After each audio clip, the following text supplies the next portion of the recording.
Hi everyone, this is Dr. Karamachi. I wanted to chat about staying in a nursing home and what that would cause in this time and COVID era.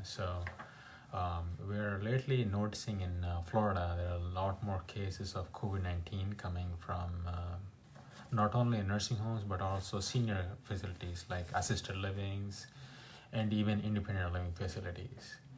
And I have mentioned this in before. I think one of the big reasons is they're isolating each individual resident in their rooms, but the staff would come in and they go back to their home and they're interacting with other people. So the virus is probably spreading through the staff, and they may not have the same infection control practices like the other corporations do.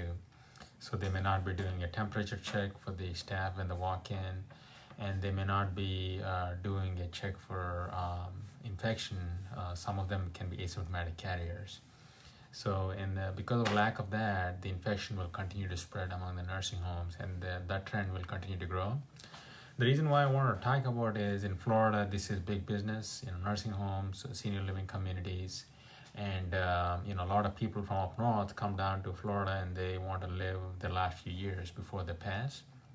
So there's a huge clientele, there are a lot of facilities in Florida.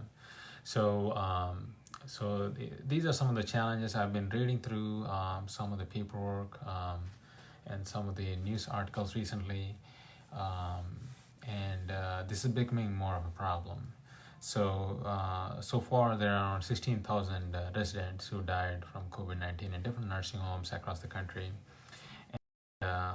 And not only this, it's causing a huge financial blow. So a lot of these facilities, they're losing money. Like for example, Genesis Healthcare is a big chain of nursing homes, and their share price fell from 1.77 to 0.82.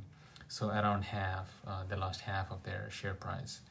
And most of the nursing homes, they get paid this way. So like if your grandmother is having a hip replacement surgery or knee surgery, they go to the skilled nursing area for short-term rehab. They stay there for 21 days or 10 days, and then they go home after that. So during that time period, the nursing home makes a lot of money. They get paid $500, but if it's regular Medicare, and if it's managed Medicare like an HMO plan, they get paid $400 $400 a day. So they make a lot of money. They lose money if you're on Medicaid. If grandmother or grandfather is beyond is less than poverty line, they qualify for Medicaid and they stay in what's known as long-term care. So over there, they lose money. So they get paid maybe $200 a day or something of that nature. So they make up the revenue by doing this. And a lot of these facilities also have independent living, which is essentially like an apartment. They may have assisted living, which is more like there's more nursing care available. There's help with medications and other things, and they charge more for that. Here the cost range anywhere from $3,000 to $10,000 per month for assisted living facilities. So they may make some money through that. So the overall business model is you lose money in one area, but you make money, and overall you come out even. But with COVID-19, they're not able to put two residents in one room. They're also having to follow strict infection control practices. So you have to hire more staff to clean the spaces, to clean surfaces, and all of that. And also theoretically you have to pay the staff more. I don't know if that is happening. Most of the staff are getting paid $10, $12 an hour, and they're having to take this additional risk of being exposed to COVID-19 and taking it back to their family. So they may not be willing to work like before. So this is another challenge. So those are the costs and revenue models. And this comes to social isolation. We want to socially isolate, but if you socially isolate a older person, you're actually asking them to die. And this has been documented in multiple papers. They have interviewed some of the older residents, and they have said that they made the statement that you're actually putting me on a death row by isolating me in this room. and we don't know how long this will last. We're thinking through the end of the year that we'll continue to isolate these residents in the nursing homes, but this may go even beyond, which means that these folks are being isolated for a prolonged period of time, which essentially means that they're going to die just from the isolation. So how do you market this? How can nursing homes market this? They can't really market that this is a place to live.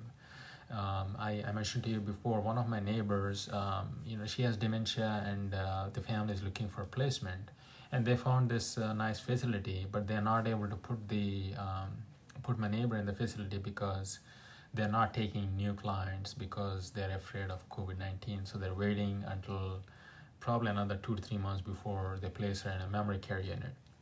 And for those of you who don't know, memory care is actually a unit where it is locked. The person can go and walk in the hallway, but they cannot leave the actual building. So the building is locked. So that's a memory care unit. So they cannot get new business. So they're not generating new income, and they're losing the old income because a lot of these residents are dying or they're moving out. So these are some economic challenges. There's also the challenge of liability. If more and more residents are dying or if they're having poor outcomes, then these nursing homes tend to get sued by the family members. Anytime in healthcare, anytime there's a bad situation, like if there's a bad outcome, somebody loses their limb or somebody dies, then more or less it leads to a lawsuit. And the more lawsuits they face, the more they have to pay out to the families, and their insurance expenses also grow over time. So they're not making money on one end, and they're losing a ton of money. So because of all of these, a lot of researchers are saying that half of these facilities may shut down over the next 2 to 5 years, which is going to lead to a difficult situation. Then what we expect to happen is a lot of families will be burdened to take care of their senior citizens. So you'll be possibly taking care of your grandfather, grandmother, not put them in a facility. There are advantages and disadvantages to both approaches. So the care is going to become more and more costly over a period of time. I don't think the federal government will give too many SOPs to these facilities. And also, there will be more deaths because of COVID-19 in the nursing homes. Whether it is directly from COVID-19 or because of the isolation from COVID-19, at the end it doesn't matter. At least to me, it doesn't matter. It's more of a political conversation that then they'll start blaming the actual nursing home for that. So as you see, it's a very difficult and tricky situation with COVID-19. So if you have older parents and you don't want them to get in this situation, I would strongly recommend working on lifestyle, working on improving exercise regimens, working on nutrition, and also for yourself, if you don't want this situation where you're dependent on the long-term care or nursing homes when you reach 70s, 80s, and 90s, then it is highly recommended that you work on nutrition, lifestyle, exercise, and all these strategies that we talk about to enhance your well-being, both physical, mental, emotional, as well as financial, so that you'll be in a situation where you can lead an active lifestyle even in your older years. So I wanted to briefly share this. A lot of people are really concerned about the nursing homes, and they want to blame the nursing homes. This whole situation is so complicated that everybody's suffering. So the management in nursing homes are also suffering. And the residents are also suffering because they are being isolated. So very, very difficult situation. So I wanted to briefly share this, and for those of you who are enjoying the holidays, happy Memorial Day. Hope you had a wonderful day. So look forward to talking to you all again. If you want to reach me privately, you can send me a DM. Have a wonderful day. Bye.